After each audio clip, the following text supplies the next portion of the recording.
Bueno, Héctor, un placer tenerte con nosotros. Hace mucho que te quería entrevistar y siempre nos pasaba que no coincidíamos, pero bueno, por suerte ya estamos. Para la gente que no te conoce, ¿querés contarles qué estás haciendo, cómo empezaste? Vamos a hablar sobre las constelaciones familiares, ¿no? Correcto. Mi nombre es Héctor D'Alessandro. Gracias por invitarme, Mara, a tu canal.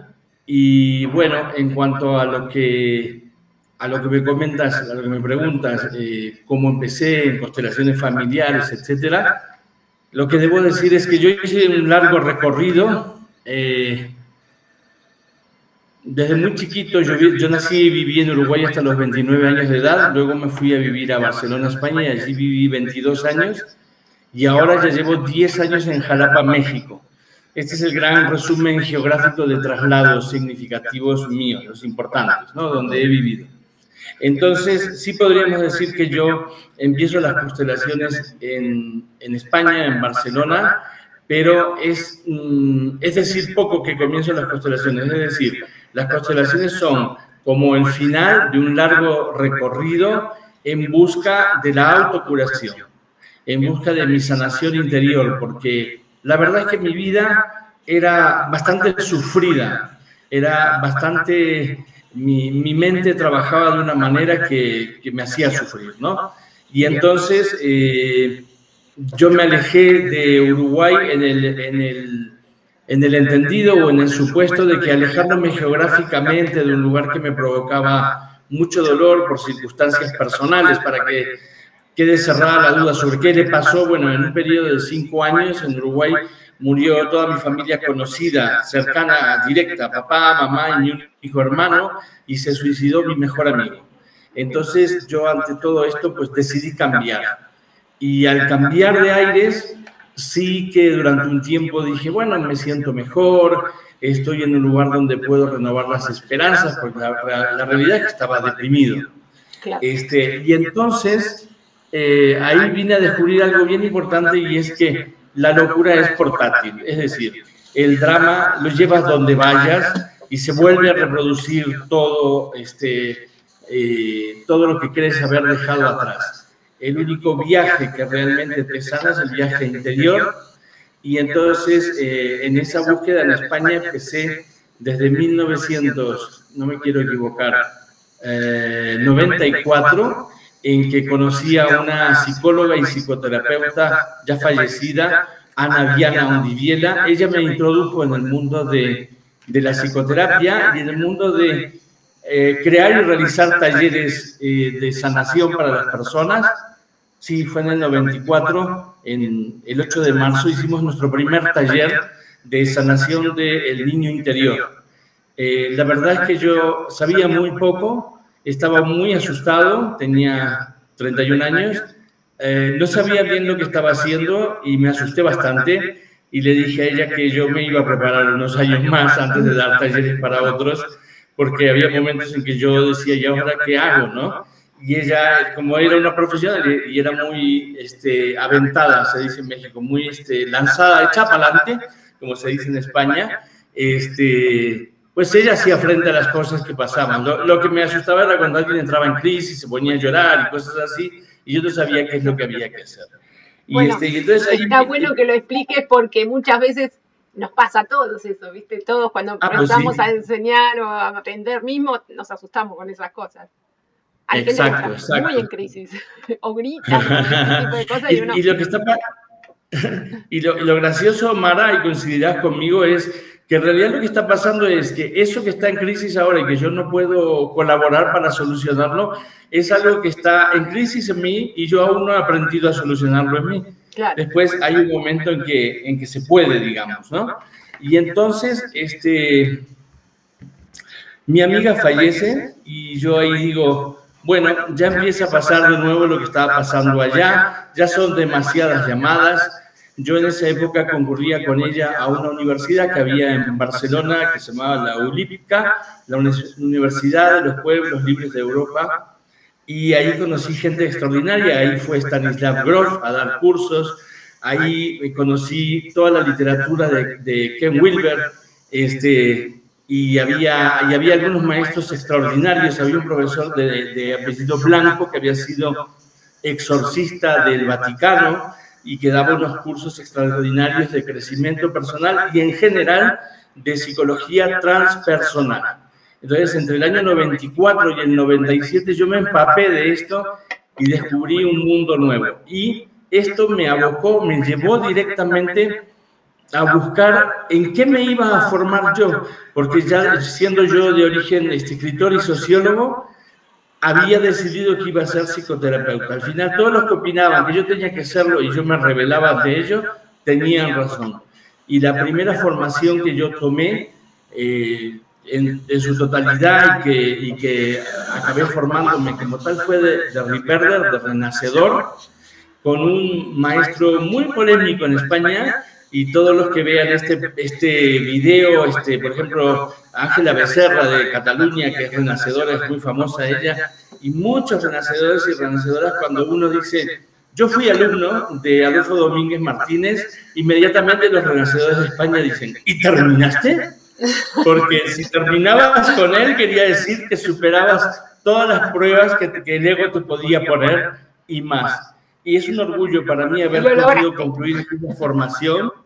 Sí, y realmente abracé esa profesión, estuve de pleno en ello 5 años y la honestidad para conmigo mismo, de reconocerlo, me sacó de la profesión porque yo empecé a ver que no podía soportar el dolor de la gente, pero empezaba a pasar algo en mí que yo no conocía y era, al estar totalmente abierto a que alguien exprese su situación, su dolor, su ser delante tuyo, a mí me desbordaba el dolor de la gente. Entonces yo decidí parar porque no podía soportar el dolor de la gente y lo que era más preocupante para mí es que me quedaba como contagiado del estado de ánimo de las personas durante días y el colmo de los colmos de los colmos de los colmos fue que un día vino un señor portugués a atenderse y aquí detrás de la oreja llevaba una ampolla así del tamaño de un huevo de gallina, una ampolla de agua. Y yo lo veo y me empiezo a marear. Y en un momento en que él va al baño, una chica que me ayudaba me dice, no me digas que ahora te va a salir una ampolla detrás de la oreja. Y yo digo, espera y verás. Y después que el señor se fue a la media hora, yo tenía una ampolla detrás de la oreja de agua del tamaño de la punta de mi dedo, mucho más chiquita, pero ahí estaba. La reventamos, sacamos. Esta zona es muy característica, es lo que se llama la cloaca del cuerpo en acupuntura, y cuando uno está totalmente saturado de toxicidad, se hacen ampollas aquí que hay que reventarlas y drenar eso, ¿no? Y entonces ahí yo dije, bueno, basta. Entonces fui a ver a Olga Ballesteros ay, no me acuerdo ahora cómo se llama este pueblo, donde está el Museo Dalí con aquellos huevos en la azotea, aquellos huevos gigantes. Bueno, quien me esté oyendo sabe a qué ciudad me refiero. ¿Perdón? No, pensé que era en Barcelona que me decían. Es cerca de Barcelona, sí, bueno, en Girona es. Ya me acordaré. Fui allá a tratarme, ella era hipnóloga. Entonces ella me dijo algo muy sustancial para mí. Yo ya llevaba mucho tiempo decidiendo que no iba a tratar a nadie. Y entonces ella me hizo hipnosis y me dijo esto, me dijo, tú sabes como terapeuta que la mayor parte de las personas lo que les sucede realmente es que están excesivamente cerradas. A ti lo que te pasa es exactamente lo contrario, estás excesivamente abierto, dejas pasar todo entra y hay que poner filtros para que lo que no sea interesante no entre. Esta explicación a mí me gustó, me cuadró, me hizo comprensible mi situación y ella me sugirió hacer una serie de cursos para aprender una serie de modos, de maneras de protegerme, digámoslo así. Y así con el paso de 2 o 3 años que descansé, volví a dar sesiones. Y yo mientras tanto seguía haciendo cursos. PNL, hipnosis ericksoniana, estuve 4 años haciendo escritura creativa, etc. Y daba talleres sobre todo de escritura creativa, pero con el matiz o la dimensión de crecimiento personal.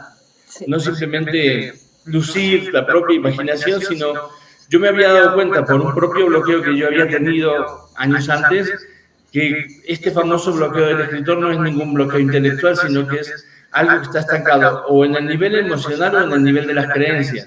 Y hay que mover uno o los dos niveles, generalmente los dos, y aquella supuesta inspiración que se da al azar vuelve a surgir, vuelve a brotar de manera natural, porque esta es nuestra condición natural, ser creativos.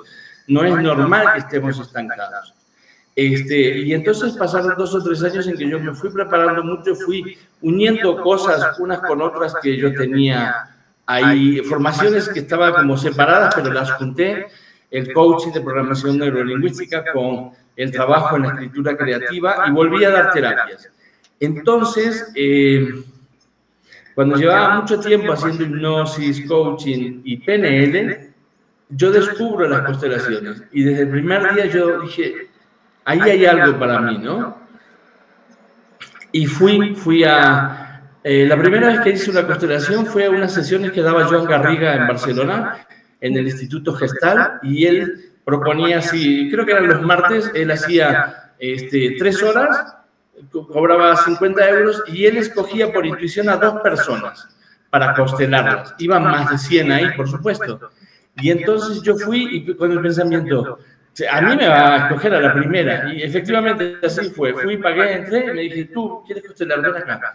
Y me consteló. Me pareció absolutamente sorprendente.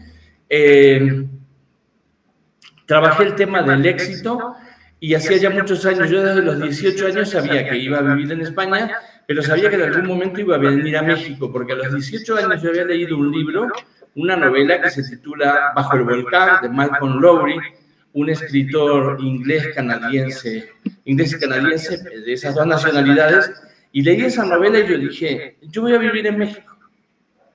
Yo decidí que yo iba a venir a vivir a México.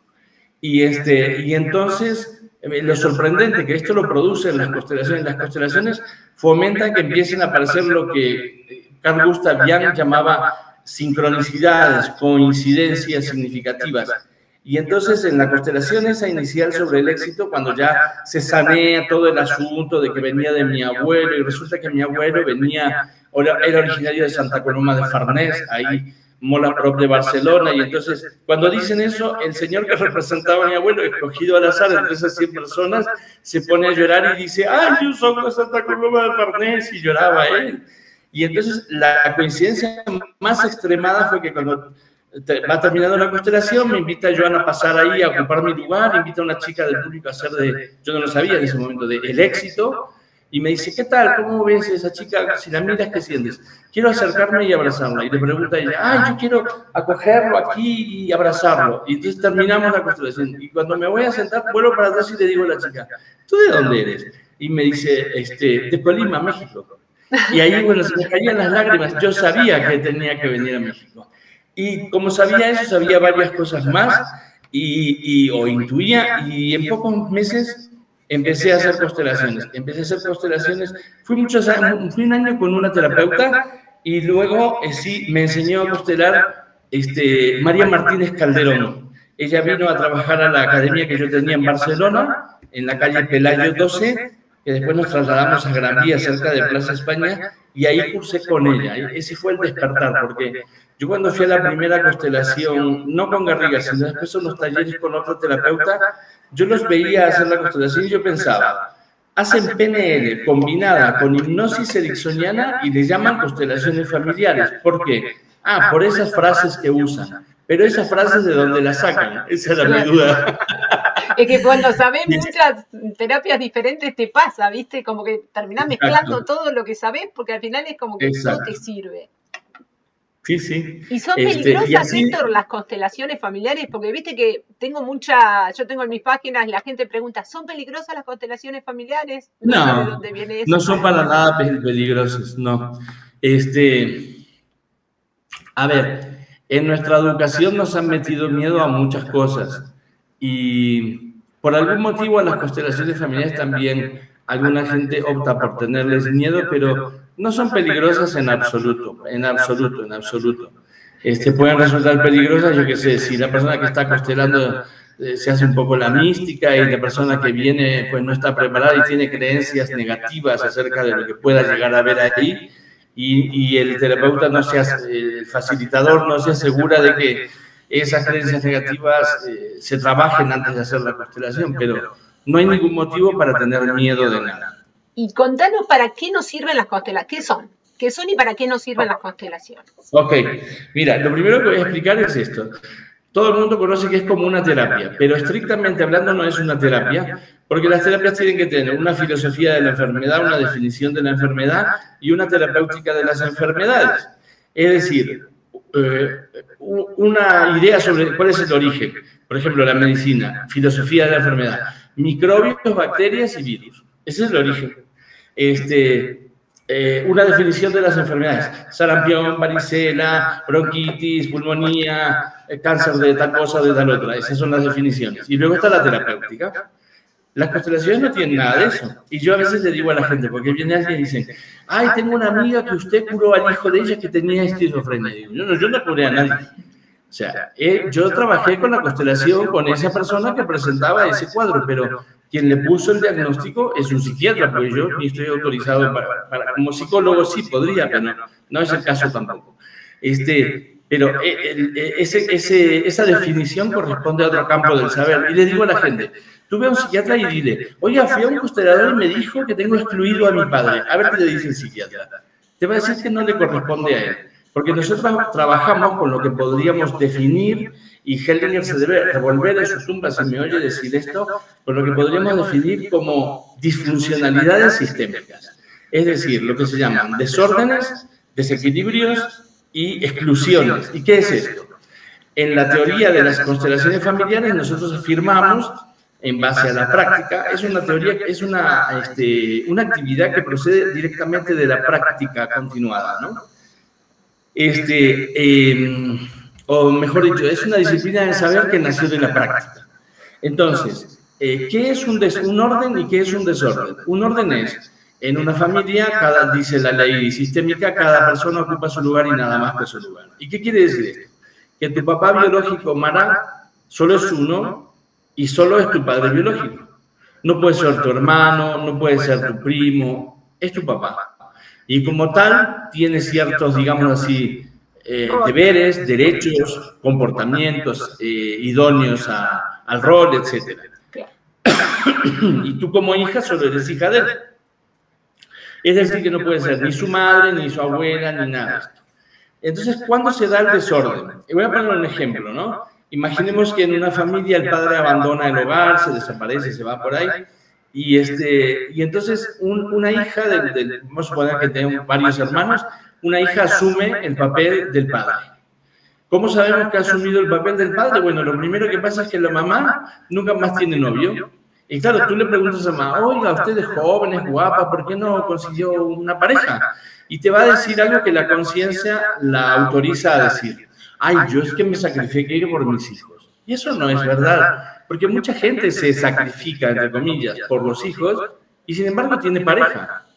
Lo que pasa es que no puede tenerla porque el lugar está ocupado energética y psíquicamente por una persona. Y a veces está ocupado a tal grado que esa chica se hace muy masculina, le gustan las chicas, toma una concepción lésbica, etc. Y con el paso de los años, un día se le ocurre constelar y se desmonta todo esto de golpe. La madre vuelve a tener novio, ella ya no le interesan las chicas, le vuelven a interesar los chicos. Eso es un orden, un desorden y un retorno al orden. No quiere decir que el orden sea lo correcto, quiere decir que es lo natural, es lo que pasa si no hay desorden. ¿Cómo sabemos, por ejemplo, que un hombre está fungiendo como esposo energético de mamá? Bueno, el caso más común es vamos a suponer que tú tienes un marido, hace 20 años que está con él, tienes 3 hijos, todo bien. Pero la mamá lo llama a las 4:30 de la madrugada y le dice, ay, hijo, se me rompió una uña. Y en lugar de decir, bueno, puedes esperar hasta mañana. No. Sale corriendo a atenderla. ¿Por qué hace eso? ¿Por qué es el hijo? No, porque energéticamente es el marido y tiene un comportamiento de marido. ¿Ok? Esos son los desórdenes. Hay muchos tipos de desórdenes. Hay hermanos que ocupan el lugar del hermano mayor, siendo el menor, etc. Y todo esto ocasiona lo que yo llamo disfuncionalidades. ¿Qué es una exclusión? Una exclusión es cuando, es el segundo tipo de desorden sistémico. Es cuando en una familia pasa algo tan doloroso o alguien produce un evento tan doloroso que eso queda como energía en la familia durante generaciones y se vuelve a repetir. Y se vuelve a repetir de manera literal o simbólica. Ahora explicaré qué es eso. Sí. Y la persona que lo vive, mientras lo vive, presenta dos especificidades. Uno, encuentra que lo que está viviendo es raro o extraño. Usa estas dos palabras alternativamente o las dos juntas. O bien, también puede que la persona exprese verbalmente que siente que lo que está viviendo no le corresponde a él vivirlo. Yo cuando estaba en Barcelona durante años en la Escuela de Escritura y Humanitats, escribía una novela como trabajo de la carrera esa, digamos, de ese curso, una novela que se llamaba El viaje ajeno. El viaje ajeno consistía en la historia de 5 chicos que se juran amistad eterna en Montevideo y salen a recorrer el mundo y cada uno hace unas vidas distintas. Pero todos tienen la sensación, y sobre todo uno, de que lo que está viviendo no le corresponde vivirlo a él. Eso es cuando tú estás viviendo algo que vivió un excluido en tu familia. Pongo un ejemplo. Hay un caso famoso que no es de las constelaciones, es de la psicogenealogía, la disciplina del saber que creó una psicóloga ruso-francesa de nombre Anselin Schustenberger. Esto está citado en un libro de Ulsamer, se llama el autor, y el libro es muy bueno y muy famoso, se llama Sin raíces no hay alas, que es una buena definición de la función que cumplen las constelaciones, enraizarte para poder volar hasta donde quieras. Ahí está contado este caso, y es el caso de un chico que le da un ataque de asma. Entonces va a la policlínica, lo atienden, lo mandan a la psicóloga lo manda con Schustenberger. Entonces él tiene un ataque de asma, vamos a ponerlo, no me acuerdo exactamente, el 27 de enero y tiene 29 años. Entonces la profesora le pregunta, ¿quién en tu familia murió asfixiado o ahogado el 27 de enero o a los 29 años de edad o las dos cosas juntas? Y él dice, como sabía dónde venía, ya averigüé todo. Mi abuelo materno murió el 27 de enero de 1917 a los 29 años de edad en el frente belga, producto del lanzamiento de los gases amoniacales alemanes de la Primera Guerra Mundial. Y le dice él ya de propia iniciativa, le dice, además averigué otra cosa. ¿Qué? Tengo unos tíos y unos primos y yo mismo, no nos podemos poner corbata porque nos sentimos que se nos corta el aire. Entonces ella le dice, bueno, entonces viene de más atrás. Y él le dice, sí, tengo mi retatarabuelo y su esposa que fueron guillotinados la mañana del 27 de enero, no me acuerdo si de 1793 o 92, en la Revolución Francesa. Entonces, eso es una exclusión. Algo causa tanto dolor que se vuelve a repetir de manera literal o simbólica y quien lo está viviendo siente que eso que vive no es de él y que es raro. Aquí es dos guillotinamientos, luego una asfixia durante la guerra y luego un ataque de asma. ¿Okay? Y una pregunta acá, Héctor. Por ejemplo, si uno no tiene... Una pregunta te hago, porque me suelen preguntar. Si no tenemos información de nuestros ancestros, viste que hay personas que solo conocen a sus padres, ni siquiera a los abuelos. ¿Podemos trabajar igual con las constelaciones? Por supuesto. Mira, si tienen algo poderoso y mágico en las constelaciones es que aunque no sepas nada, puedes trabajar por ejemplo, en la psicogenealogía que estaba mencionando, es necesario acudir a registros de actas de nacimiento, actas de defunción, etc. Claro que en las constelaciones lo puedes hacer y es muy útil, pero también puedes trabajar sin saber nada. Pero cantidad de indicios neurofisiológicos de la persona y de su habla van a indicar, por ejemplo, que decía, se me corta la respiración, y le había cortado la cabeza a sus antepasados. Siempre el modo de hablar, el modo de narrar su problema, su gestualidad, algunas cosas que no parecían tan obvias se vuelven obvias. Y además pasa también esto, que es muy importante destacarlo. Cuando uno constela, nosotros los consteladores decimos, la conciencia del sistema familiar se abre y permite ver cosas que nunca se podían ver. Entonces, viejitos de la familia, abuelitos de la familia, vecinos que te conocen a ti y a tu familia desde hace años, de pronto revelan cosas por su boca que tú dices, ¿y por qué no me dijo esto antes? Y la persona te dice, ¿cómo que no? Si ya te lo dije muchas veces. Porque ellos creen ahora que sí lo han dicho, pero no es verdad, nunca lo han dicho. Es que se abre un campo de la conciencia familiar que permite que se oigan cosas que hasta ahora no podían ser oídas. Y entonces te pongo un caso. Yo tenía una muchacha que, bueno, se revelaron varias cosas, pero voy a contar solo una. Cuando yo la vi su estructura corporal y le digo, ¿tú sabes si antes de ti murió algún niño en la familia? Y dice, sí. Yo tuve un hermano, son 4 mujeres y habían sido 5 hijos. El segundo era un varón y murió a los 6 meses de edad. Y le digo, ¿y sabes si él nació cerca de tu fecha de cumpleaños? O sea, si tú naciste cerca del cumpleaños de él, dice, no lo sé, mi madre nunca habla de eso. Ok, pasan 2 meses después de constelar esas temáticas y me llama y me dice, bastante consternada, asombrada más bien, me dice, ¿no sabes lo que pasó? Que estaba mi mamá así distraída y me dice, oye hija, ¿hoy qué día es? Y yo le digo, tal fecha. Dice, pues hoy fulanito si viviera cumpliría tantos años. Y faltaban 2 días para el cumpleaños de ella. Y le dice, mamá, nunca me dijiste esto. Y la madre dice, ay, ¿cómo que no? Si cada año lo digo. Y no es verdad, nunca lo había dicho. Pero ella no puede determinar desde su cerebro si lo dijo. Ella cree que sí, pero la verdad es que no. En España me acuerdo también un caso así, bueno, no voy a contarlo ahora para no extenderme, pero también una persona pues tenía una situación en la cual no se sabía de dónde venía lo que le pasaba. Y entonces resulta que descubrimos un antepasado de él, un cura muerto en un bombardeo. Entonces se constela eso y él devuelve sus cargas a ese antepasado del cual suponíamos que le venía todo lo que le pasaba. Y bueno, la cosa mejora un poquito, tampoco demasiado, pero él se siente muy aliviado, ¿no? Como descargado. Esto es frecuente en constelaciones. Las personas sienten que de aquí, de los trapecios, algo cae, ¿no? También hay otros síntomas, pero este es el más notorio. Que se quitan la mochila. La mochila, es decir, exacto. Mira, sin ir más lejos, yo la primera vez que fui a una constelación que constelé en privado con la persona y la mujer me hizo una constelación con cartas del tarot, al salir me preguntaron, ¿qué tal? Y yo a mis amigos, esa mujer, yo tenía aquí, yo creo que 30 toneladas, la mujer la sacó y me dijo, ¿ves esto? Pues ya no lo veas más porque se fue, ¡boom! Y lo tiró a la basura.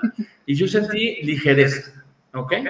Bueno, entonces pasan un tiempo, no sé cuánto tiempo ahora, y viene el cumpleaños de esta persona que estaba comentándote, ¿no?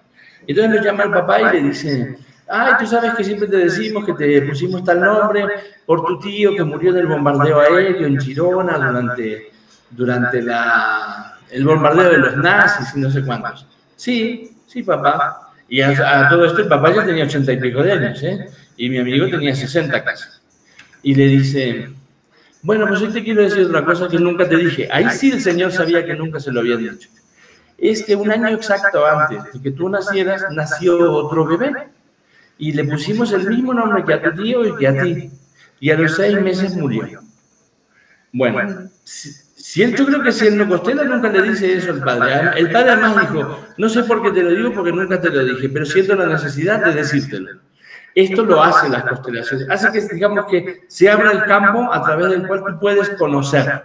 ¿Okay? Sí, o personas también que no te hablaban durante muchos años, te llaman, te lo cruzás, todo ese tipo de cosas pasan, porque a veces me dicen, ¿de qué me sirve constelar? ¿Qué va a pasar?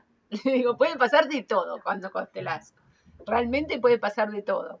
Y contanos, ¿qué cosas podemos constelar, por ejemplo? ¿Qué temas podemos constelar?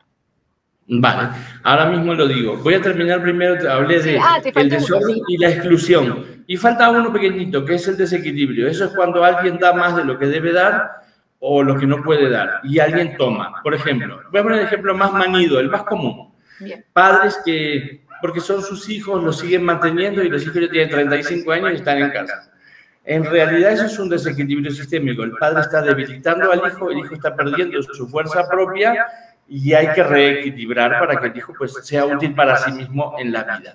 Y ese es el tercer caso de las áreas temáticas que se trabajan de disfuncionalidad. Una consulta, ahora yo me vine a vivir a España, ¿viste? Que te contaba el otro día. Ajá. Y yo me doy cuenta de que, más allá que en Argentina también pasa, que por los temas económicos es muy difícil para los chicos empezar a tener su propio departamento, trabajar y irse a vivir solos. Y acá en España la gente vive, le alquila, por ejemplo, colabora con la casa, con alquilar una habitación y siguen viviendo con su familia. ¿Qué pasa con eso? Eso también lo podemos constelar igual. Pero bueno, ¿El qué, perdón? No, digo, eso también se puede constelar. Porque antiguamente, yo me acuerdo, por ejemplo, cuando mis abuelos se casaban, se iban todos a vivir a la casa de mi bisabuelo y tenían esas casas italianas, ¿viste? Larga, y tenían una habitación para cada uno, un patio enorme, y tenían 2 cocinas, y era como, era así, se iban a vivir todos. La familia. Era en Argentina porque había muchos inmigrantes. Pensá que mis antepasados son españoles, mayoritariamente españoles, franceses y italianos. Ajá. Y vivían así, vos ves las casas antiguas y son así, tenían las galerías con muchas habitaciones. ¿Y qué pasa? Mira, vamos a tomarlo esto por varios lados. Yo nunca soy tendiente a decir, solo esta teoría explica esto y solo esto y lo demás no vale, porque no, eso no es real. Hay tantas verdades como verdades hay. Entonces, aquí hay algunas aportaciones muy importantes, ¿no? De la psicogenealogía. Por ejemplo, voy a decir una afirmación de la psicogenealogía que es de Schustenberg, es muy radical, y dice, nadie puede triunfar si no se traslada a vivir a como mínimo 24 kilómetros de la casa paterna.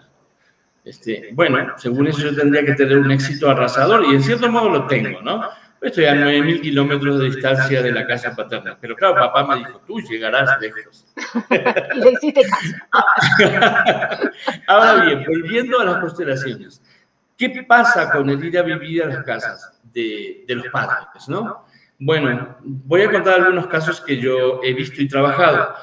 Una vez vino unas personas aquí en México y me dijeron, queremos tener hijos y no se sabe por qué no podemos. Y yo le digo, ¿y desde cuánto tiempo hace que quieren tener hijos? 14 años. Y entonces yo inmediatamente le pregunté, ¿y dónde viven ustedes? Y dicen, en la casa de mi madre. Y entonces yo le dije, es que el águila no empolla en el nido de otra águila. Es una frase que decimos en constelaciones. Ellos se trasladaron y ella quedó embarazada, pero no solo eso, económicamente empezaron a mejorar. Porque estar allí en el cobijo paterno de alguna manera, te debilita, te hace cómodo, como se dice en algunas disciplinas de coaching, te hace entrar en tu zona de confort, que en realidad es una zona de incomodidad total, ¿no? Claro. Y de persona se debilita. Claro, no debemos descartar en absoluto, porque no somos tontos, situaciones generales de la economía, de la historia, de la sociedad que influyen en todas las familias, pero qué curioso, influyen todos, pero en algunos casos las personas salen adelante e incluso mejoran, y otros se hunden con esas situaciones, ¿no? En términos generales, aquí se recurre al asunto de vivir en la casa de los padres, aquel dicho que dice, el casado casa quiere. Claro, el ser humano quiere estar en pareja, y si quiere estar en pareja, lo mejor es, como decimos, con una metáfora ornitológica, tienes que construir tu propio nido. Si no tienes fuerza para eso, va a ser difícil que prosperes en términos generales en la totalidad de la vida, no solo en esa área, ¿no? Por eso, a veces yo me acuerdo una persona me dijo algo bien importante. Estábamos hablando de alguien que venía a trabajar sobre el tema de que era un comercial de una transnacional, le iba más o menos bien, pero llevaba unos años en crisis. No lograba los porcentajes que quería, ¿no? Y entonces dependían en buena parte de vivir en una casa que les dio el suegro, etcétera, ¿no? Pero no progresaban. Y entonces se lo veía al hombre cada vez más débil, más encorvado, más caído, ¿no? Y una amiga consteladora me dijo, viendo a ese hombre, recuerdo cuántos hombres yo he visto de sectores populares muy pobres que tomaron la decisión de no depender ni de suegros ni de padres y se alquilaron su habitacioncita ahí con su pareja y llevaron ahí, metieron 3 hijos ahí y estuvieron 8 años así, no fatal, pero no próspero, sino viviendo ajustadamente, pero al final salieron adelante con muchísima fuerza. Y sí, porque esa decisión genera fuerza en ese individuo y en esa familia. La otra genera bastante comodidad. Entonces, con comodidad es un poco difícil tomar fuerza, ¿no? Yo, por ejemplo, cuando... Dime. No, igual creo que no están por comodidad, viste que es una cuestión económica hoy por hoy. Por lo menos en Argentina en este momento esto está terrible, y acá en España, por lo que me dicen, sí, es como una cuestión económica. Por ahí lo podríamos constelar. El que está en esa situación. Se puede constelar para que la persona sí salga adelante. Pero yo estaba diciendo comodidad no porque la persona diga, me voy ahí que estoy cómodo. No, la persona va con el convencimiento de que se encuentra mal y de que si no toma ese apoyo no va a salir adelante. Claro. Pero después eso se vuelve como una trampa. Claro. Estás ahí y te quedas ahí. Sí, en la zona de hecho, cuando yo me fui de Uruguay, a mí me iba muy bien, pero yo me sentía cada vez más débil. Me sentía hasta enfermo y pensaba, no estoy conociendo cuál es mi fuerza verdadera porque me ha ido muy bien en la vida.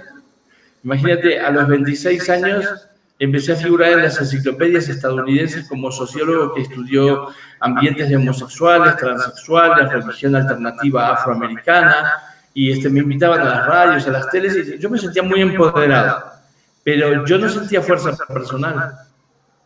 Y yo pensaba, y ahora tendré que seguir haciendo este expediente toda la vida para hacer mi rinconcito en la sociedad y tal. Y dije, no, me voy a ir a un lugar donde tenga que empezar de cero, limpiando pisos o lo que sea, pero necesito saber qué puedo hacer yo para no acabar viviendo debajo de un puente. Y me di cuenta que podía hacer muchísimas cosas, y que conocí ya no mi fuerza, sino partes de mi personalidad que no habían nacido. Y que gracias a que yo decidí eso, nacieron esas partes de mí. Y Héctor, una pregunta antes de que me digas la que te pregunté antes, qué cosas podemos constelar, porque se me está ocurriendo. Sí. Nosotros podemos constelar para saber cuáles son nuestros dones, cuáles son nuestras fortalezas, algo así. Por supuesto, sí, podemos constelar para eso. ¿El qué, perdón? Nunca hice esa constelación y nadie me la pidió a mí. Tampoco. Ajá. Y nunca sí, pero se puede. Mira, básicamente si hay una constelación en que la persona obviamente siempre tiene, es muy raro el caso de alguien que no le interesa nada, no tiene ninguna vocación, no tiene ningún interés o no tiene ninguna cosa que le apasione mínimamente. Generalmente todos tienen. Hay casos en que no tienen. Yo he tratado casos que, según mi punto de vista, claro, porque soy muy apasionado para todo, yo los miraba y pensaba, ay, Dios mío, parece que estuviera hablando con un trozo de mantequilla, o sea, inerme, no habla, no entiende, no motiva, no nada, ¿no? Para mí, pero finalmente escarbando, surge una cosa que le gusta mucho hacer, ¿no? Y sí se puede en el sentido de escoger una serie de cosas que uno quiere hacer y ver la tendencia en la constelación, mi representante hacia dónde va naturalmente. ¿Va hacia la parte mía que quiere ser ingeniero o va hacia la parte mía que quiere ser actor de teatro? Y ahí lo vemos, ¿no? ¿Qué cosas se pueden constelar? Todo se puede constelar. Mira, los 3 grandes grupos que siempre han toda la vida dicho las echadoras de cartas: salud, dinero y amor. Cualquier cosa, porque desde la óptica de las constelaciones, cualquier disfuncionalidad en salud, en dinero o en relaciones, tiene que ver con un desajuste sistémico. No quiere decir que siempre tenga que ver, pero se lo puede trabajar también desde ese lado para aligerar a la persona de esa dimensión, porque igual la persona tiene un problema puntual de esta vida que no tiene que ver ni con antepasados ni con la familia, pero en general tiene que ver. Entonces, siempre es bueno limpiar esa parte, ¿no? Entonces, yo he visto, las consultas acuden personas que tienen todo tipo de asuntos, ¿no? Que dicen, no tengo dinero, no llego a fin de mes. Las parejas todas abusan de mí y me dejan, etcétera. ¿Ok? Y he hecho dinero, o tienen una enfermedad ya declarada. Tengo esto y quiero ver si la constelación me puede ayudar a solucionar esto, ¿no? Y más cosas. Fíjate, yo cuando llegué a México, ahora ya hace 10 años, una de las primeras constelaciones que hice, yo pensé, esto me lo mandó España y me lo mandó la vida.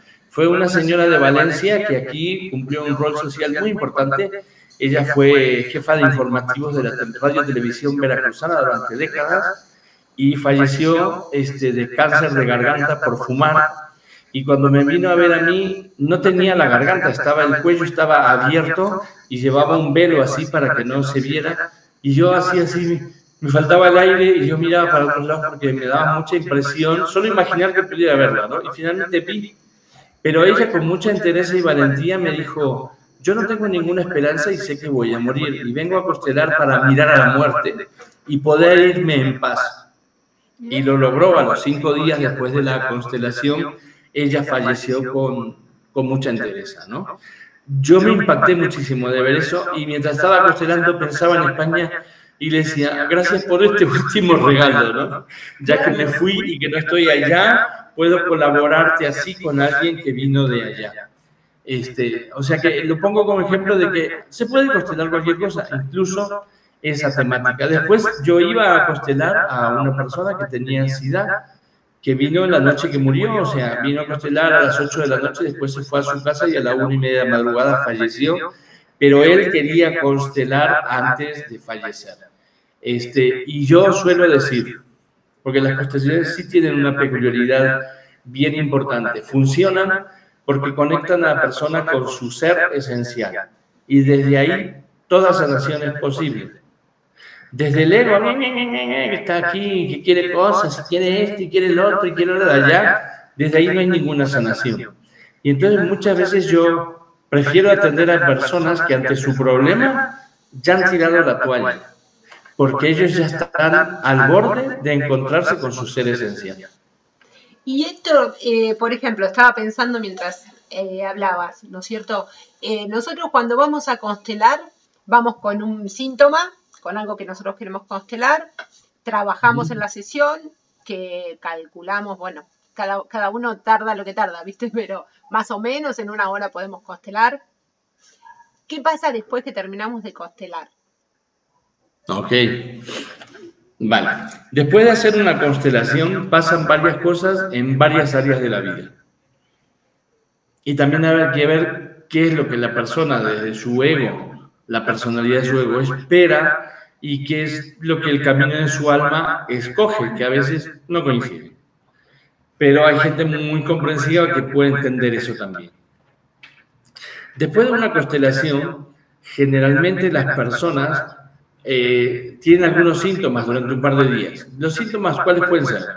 Pues que se siente cansada, que se siente triste, que se siente al contrario, hiperactiva, se pone a limpiar toda la casa, etc. O que la cabeza se les va y están en la luna 2 días. Todo esto es resultado de ¿qué? De que la constelación lo que hace es reorganizar todo el material que había en el sistema nervioso y en el cerebro y en el alma. Entonces, producto de esta reordenación se produce ese cansancio o ese llanto o lo que sea, porque las constelaciones lo que hacen es un cierre masivo de duelos que estaban abiertos, cosas que tenías pendientes. Pongo un ejemplo muy conocido. Nadie puede estar en paz con una pareja si no despide en paz a todas las exparejas en una constelación. Esta es una constelación muy común que se hace.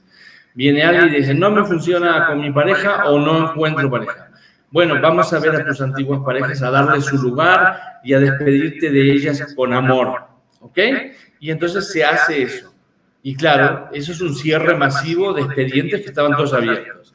Entonces la sensación durante 48 horas es de duelo. Por eso se producen esos síntomas. Ahora bien, mucha gente que tiene ganas de llorar o llora mucho al otro día, duermen un montón. O están cansados, sí. De todo. Ok, yo por ejemplo, cuando empecé a constelar era de los que dormían. Me iba a casa y dormía, hasta que ya, se fue. Yo de los que limpiaban. Limpiaba y andaba en bicicleta todo el día. El primero vivía agotada. Antes de empezar a constelar vivía agotada. Me levantaba cansada, claro. Vivía agotada. Y después de constelar nunca tuve tanta energía. Hasta me sigue durando, porque sigo constelando, vos sabés. Ajá. Sí, yo también era de los que estaban cansados siempre, ¿eh? Sí, yo siempre agotada. Eso lo he visto. Mira, por ejemplo, unas personas muy idóneas para constelar son las que tienen el síndrome de del cansancio continuo. Ahora no me acuerdo cómo se le llaman a esa ¿Fatiga patología. crónica? Sí, la fatiga crónica. Porque generalmente el que tiene fatiga crónica está cargando con mucha energía de muchos ancestros. Y se libera y, bueno, máquina, así se pone a limpiar la casa. Sí, yo tenía más que fatiga crónica, estaba agotada, literalmente. Pero Qué lo hizo bueno. muy bien, la verdad. Muy bueno. Y entonces, eso por un lado. Luego también está esto. Cuando uno va a una constelación, uno debe tener claro qué es lo que quiere solucionar y qué objetivo tiene para la constelación. Si coincide con lo que quiere solucionar o es un objetivo adicional. Y si eso está dentro del alcance de la constelación. Una constelación no se puede hacer. Hay mucha gente que piensa que una constelación es hacer un amarre amoroso, mágico. O sea, no se puede influir en la voluntad de otras personas. O sea, se puede influir en que tú abras tu campo energético de la pareja y que una persona idónea para tu nivel de desarrollo actual aparezca en tu vida. Y ya. ¿Ok? Entonces, sí es verdad que las constelaciones a veces producen efectos que dejan a la gente sorprendida, ¿no? Voy a poner un ejemplo, ¿no? No quiero que esto sea una promesa para todos de, a todos les va a pasar esto, no, pero muchas veces pasan estas cosas.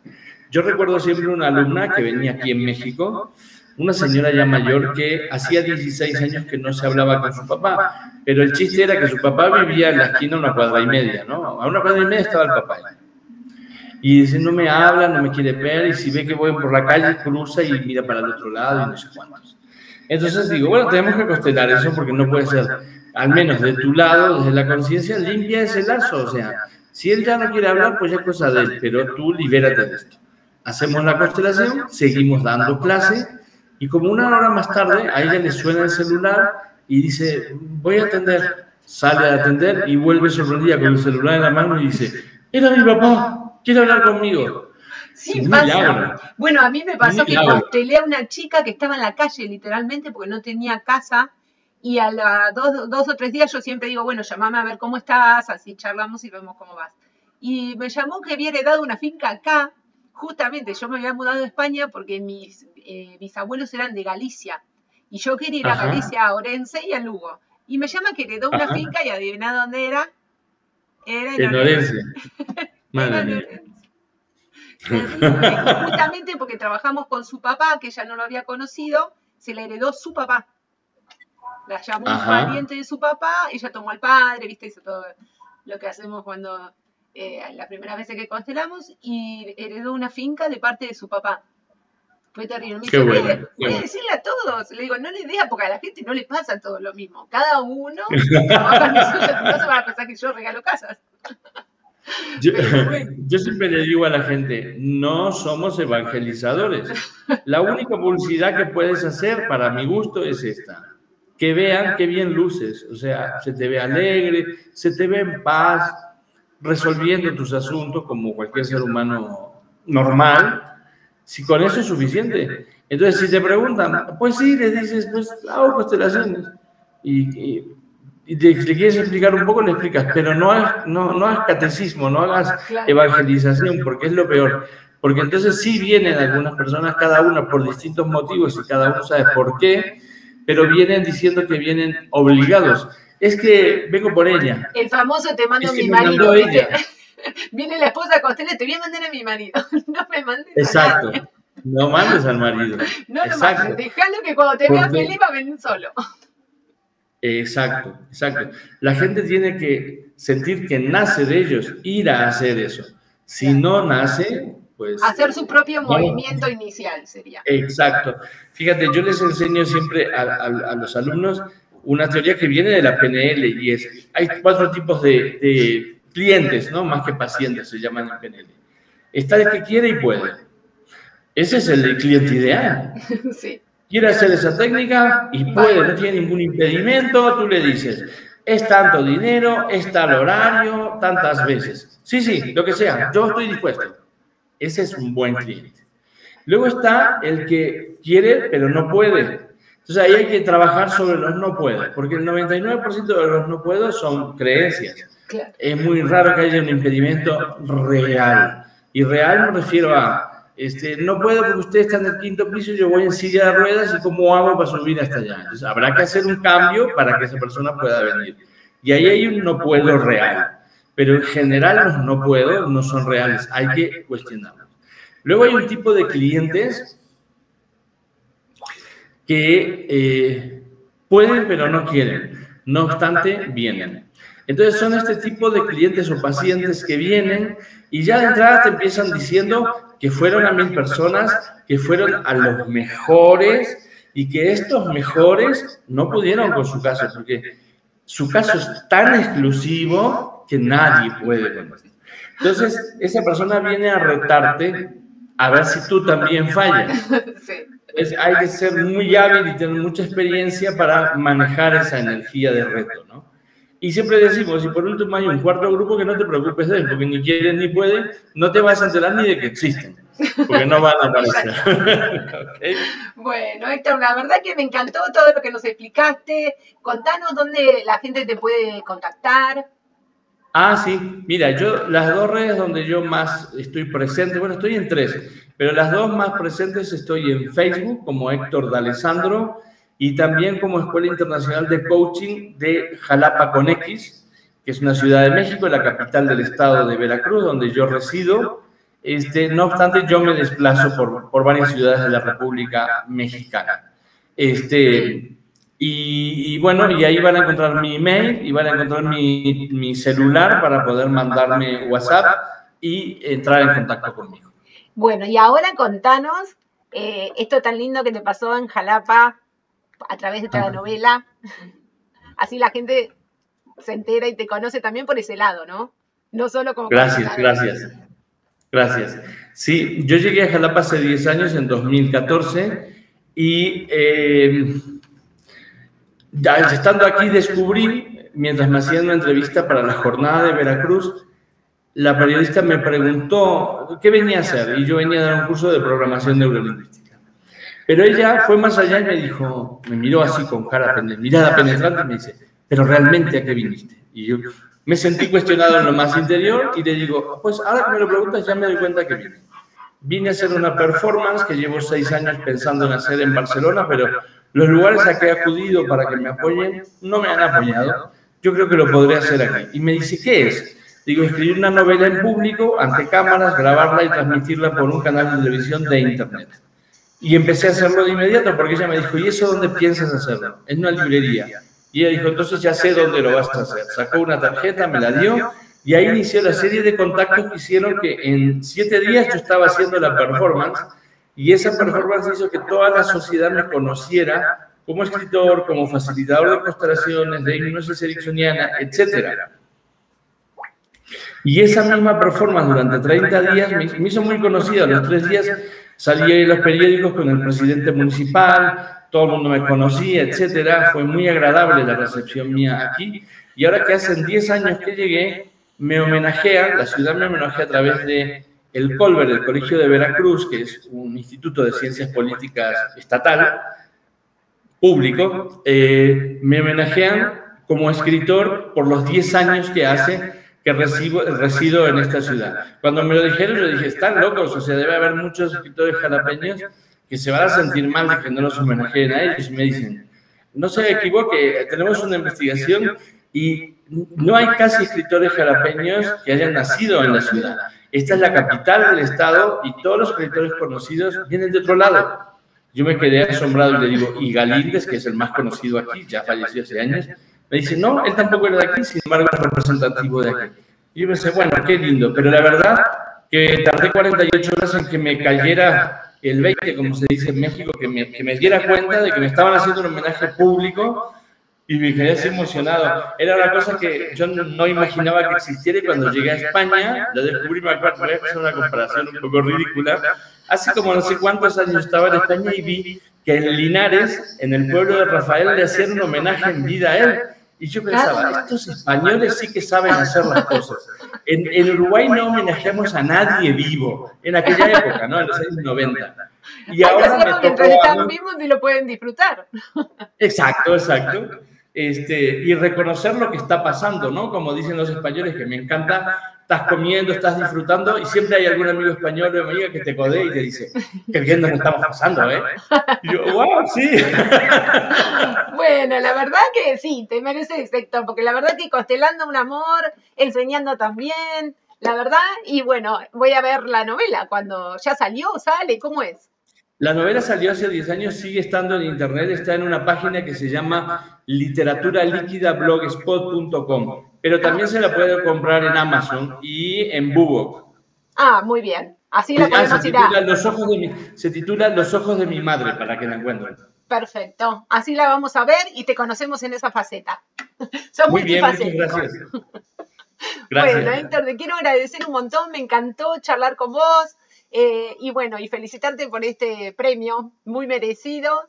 Y bueno, quedamos a la espera de cualquier otra oportunidad, hablar de nuevo y bueno, y estar en contacto para cualquier Con otro mucho momento. gusto.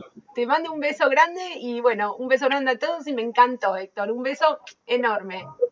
Muchísimas gracias a ti. Un gran Gracias, abrazo. Héctor. Chau, chau. Gracias a vos también. Gracias.